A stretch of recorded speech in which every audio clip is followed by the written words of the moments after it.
Hey Sleepover Business Besties, it's been a minute, but I am back with another video, so stay tuned. Hey guys, welcome back to the channel, or welcome if you've never been to the channel. Here I just talk about my personal experience with my sleepover business and give tips and advice if you want to start your own sleepover business or other creative business. So today we're going to talk about a common mistake that even I myself has made as a new sleepover business owner. I talked about that mistake in one of my live videos, I'll post it here, about my worst experiences as a sleepover business owner. And that mistake is using others' pictures when promoting your work.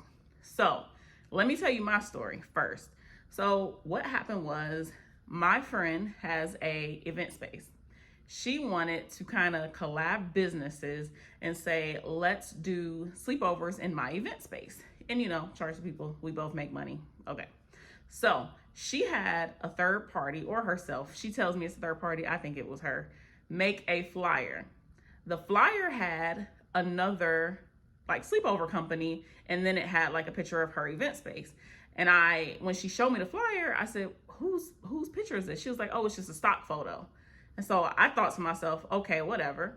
And I posted on my story. When I tell you, 5 minutes later, the company, which is actually my competitor, a company who has been in my area much longer than I have, and they are really popular, they DM me and said, this is our work, take it down, you can't take credit for it. Immediately I took it down and I kind of explained to them that somebody made the flyer, it wasn't me, my apologies, whatever. We moved past it. Me and the company have never interacted again. So that is my experience using someone else's photo for my business.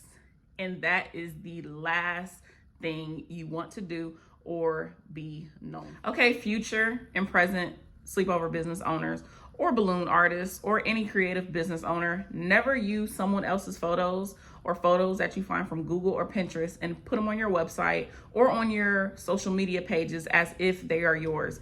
That is a huge mistake that you do not want to make, because when I tell you, the sleepover girlies, they will find you and they will come for you, and they might actually go to your reviews and write in them. And in my opinion, they kind of have every right to, because you are portraying that someone else's work is yours and it is not. So don't make that mistake. Never take, a Google image and say, oh, this is a stock photo, I can use this. No, you can't. It's the owners of the photos image. Don't ever use anyone else's photos. So let me tell you how I kind of came up with this video content idea.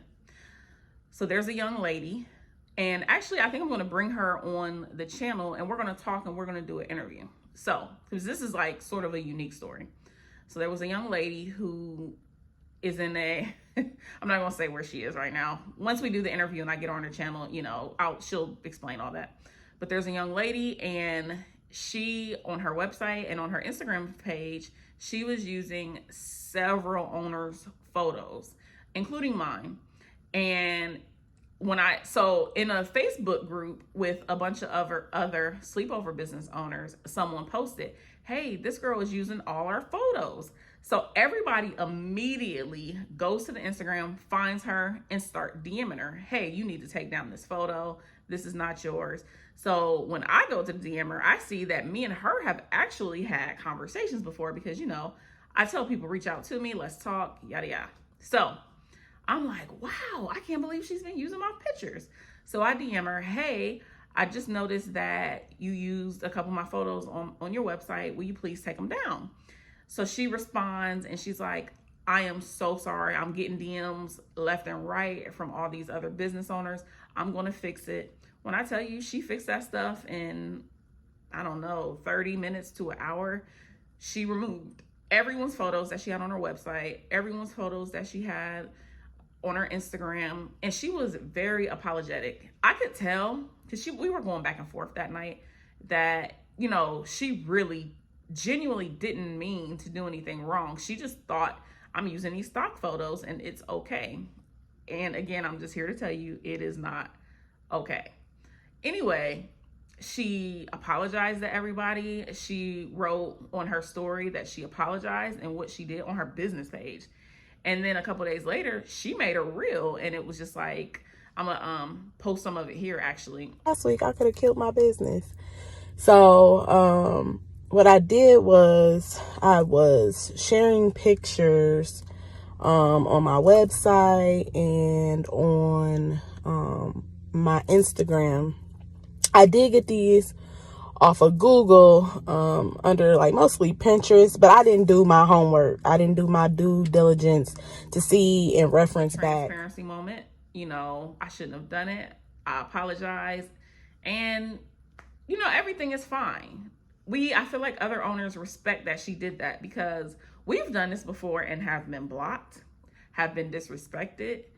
You know, you name it, people are like, well, I saw it on Google and I'm going to use it, type of thing. This lady was very genuine, and I appreciate her for that. Let me tell you how not to use other people's images in your website or your social media pages. You're going to take your own mock-up photos. If you don't have the money or the resources, save some money, start building business credit, and just do enough for one theme if you have to. 3 beds, 1 theme. Or go up to 3 themes, but just get enough for 3 beds. That's how you keep costs low while you're not getting booked. And you also have your mock-up photos. It's just as simple as that. You just have to take your own photos, do your due diligence, spend your own money. And, you know, and also it shows the customer what you're capable of. Showing somebody else's work, no disrespect to the young lady, but she can't do what I do because she doesn't have all my stuff. You know what I mean? So you could get to somebody's house and they're like, wait a minute, this don't look like it was on the website. And now they're mad at you. So, and here's some tips when you do your mock-ups. Do it at your house. Do the area, make sure the area is clean, make sure your walls are clean. Remove any like family photos, remove any rugs, move as much furniture as possible, and just give it a nice background, a nice clean background. Here are my first mock-up photos. And there you go. Now, the whole video I've said, do not post others' work, do not post others' work. Here's when it's okay to post others' work. I would say do it in a story and tag them.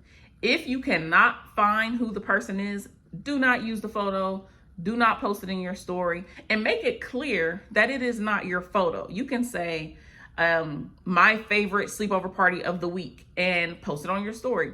Or I remember when, what was it that was like huge? I think Barbie, you know, the Barbie movie came out and everybody was doing Barbie themed parties. And so I would put, you know, this is my favorite Barbie themed picnic. This is my favorite Barbie themed sleepover, you know, stuff of that, you know, things of that nature. So that's how you can use someone else's photo and put it on your page for inspirational purposes. Just make sure you credit them.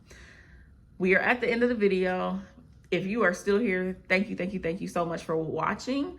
Make sure you subscribe, make sure you like. My audience is majority of people who have not subscribed. So please subscribe, and I'll see you next time. Peace.